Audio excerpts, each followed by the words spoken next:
What if I told you that this flower right here completely breaks Monster Hunter Wild's endgame grind in the base game? This flower is so broken that it gets you hundreds of max level weapon decorations, armor decorations, max level weapon relics, and even a ton of hard armor spheres to level up your armor. I'll be breaking down exactly how to do this overpowered farm, and if for some reason this does get patched, I will be updating that in the title. However, these are all in-game mechanics. The video will be broken down into 4 sections.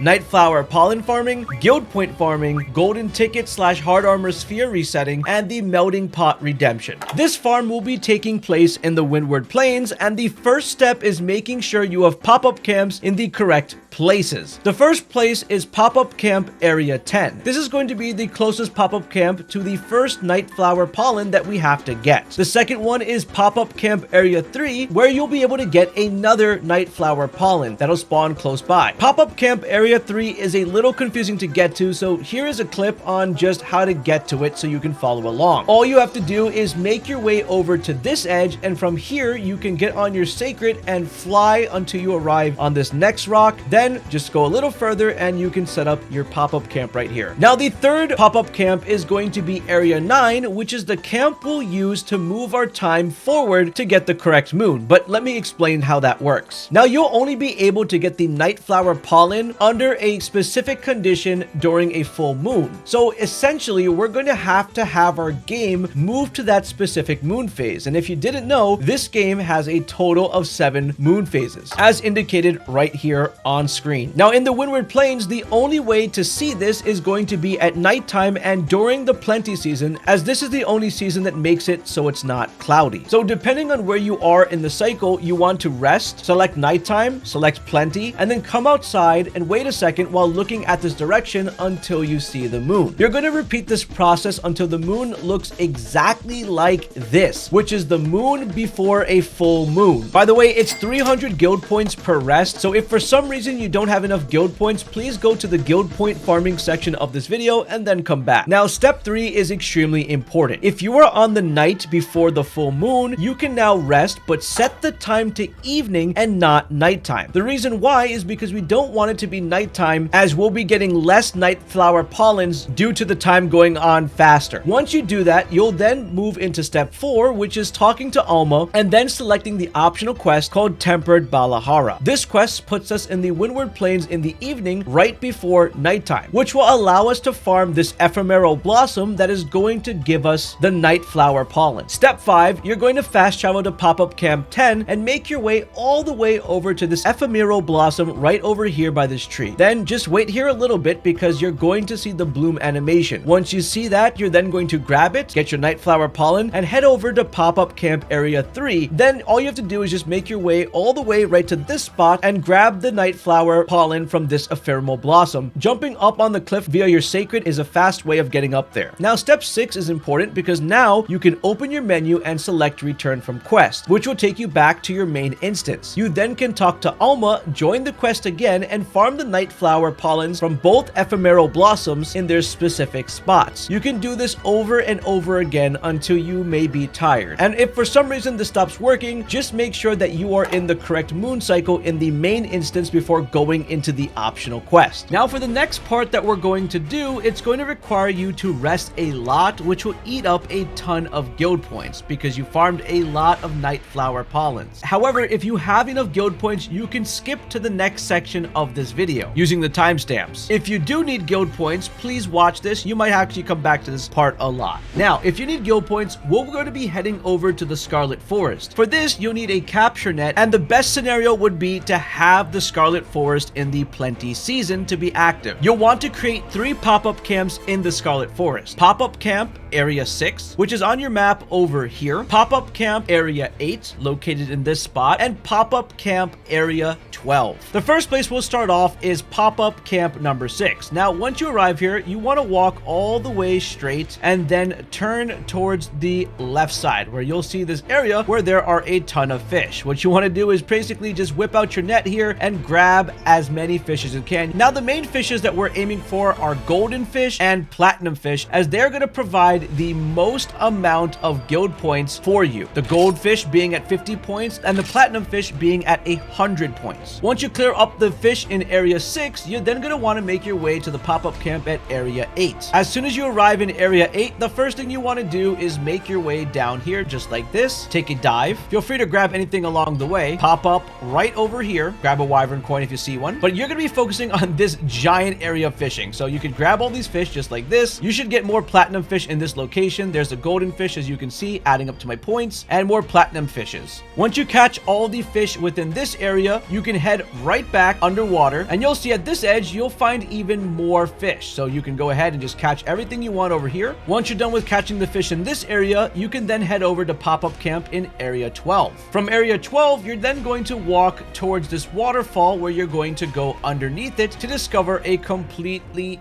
different area. Then when you step over the side, you'll notice that a bunch of fish are going to start surfacing, and you can start catching these as well. Once you feel that you've cleared out all the fish in this area, just rinse and repeat by going to area 6 again, where all the fish should respawn, and you can keep doing this over and over again until you have enough guild points. Just press the pause button and look at the top right to see your guild points. Also, just a slight bonus tip, but you can also sell these golden fish scales and platinum fish scales for tons of money, which you're going to lose a lot in the upgrading process of certain gear. Gold scales sell for 1,000, while platinum scales sell for 2,000. Also, while you're farming, make sure to hit that like and subscribe button. With all your Nightflower, Pollens, and guild points, it's now time for the big part. We'll be trading the Nightflower Pollen with the trader Seka, who is from Suja. Luckily in high rank, all we have to do is just talk to Nada in order to access the menu where we can find the traders, and then scroll all the way down to Seka to see what she has in stock. Now, there are 3 specific items that you'll be looking for when it comes to Seka: gold relic ticket, gold melding ticket, and if you need to level up your armor, you can grab the hard armor sphere. In order to get any of these items, all you have to do is just exchange one Nightflower Pollen. However, if you don't see the specific item that you want, you can go right back into the tent to rest and come out again, and then talk to Nada again, go back to Seka's inventory and see if the items you need are specifically there. This will be consuming a lot of guild points, so just keep this in mind, as this itself is its own little grind, but